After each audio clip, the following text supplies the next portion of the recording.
Bonjour, aujourd'hui je vais vous présenter l'histoire du vizir Kaverchka. Un roi d'Hyrcanie, appelé Khodavendé, avait un vizir nommé Kaverchka. Ce ministre, un homme d'un esprit supérieur et d'une expérience consommée, voulut un jour se baigner. Il était auprès de la cuve du bain, il tira de son doigt sa bague en badinant et la laissa tomber par hasard dans la cuve.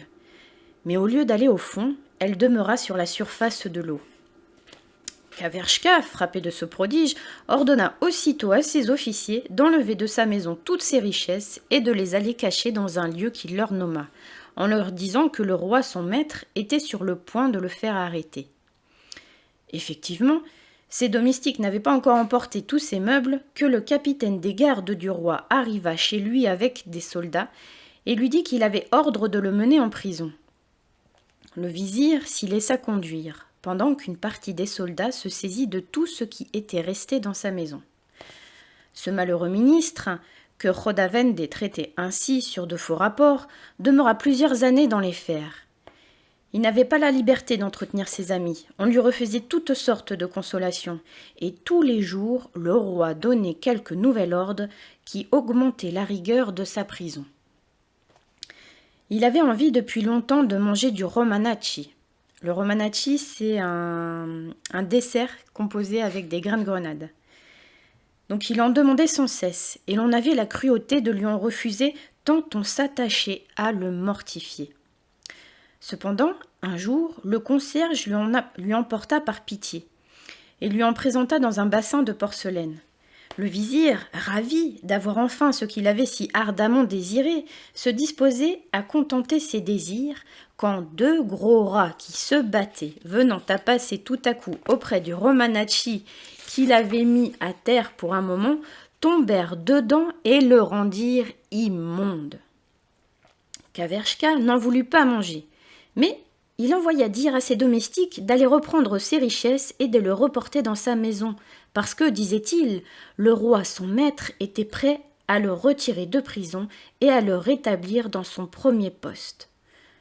Cela ne manqua pas d'arriver encore. Khodavendé lui rendit la liberté dès le jour même, et l'ayant fait venir en sa présence, il lui dit « J'ai reconnu votre innocence, j'ai fait étrangler vos ennemis. Je vous redonne ma confiance avec le rang que vous occupiez auparavant. » Alors, les amis de Kaverchka, sachant ce qui s'était passé, lui demandèrent comment il avait su qu'il devait être arrêté et ensuite délivré de prison.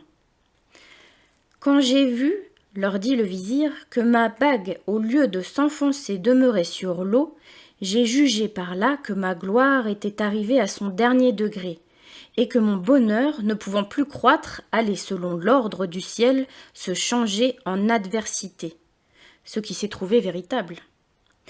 Lorsque dans ma prison, j'ai demandé en vain si longtemps du romanachi, j'ai bien vu que mon malheur durerait encore.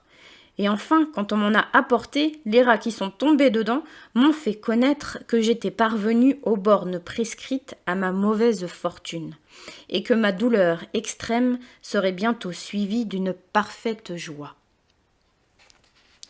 Voilà, c'était le petit conte de l'histoire du vizir Kaverchka.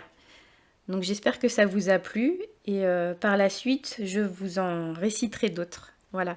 Si vous pouvez me laisser en commentaire ce que ce conte-là vous a inspiré, ça sera avec plaisir que je vous lirai et vous répondrai. Merci.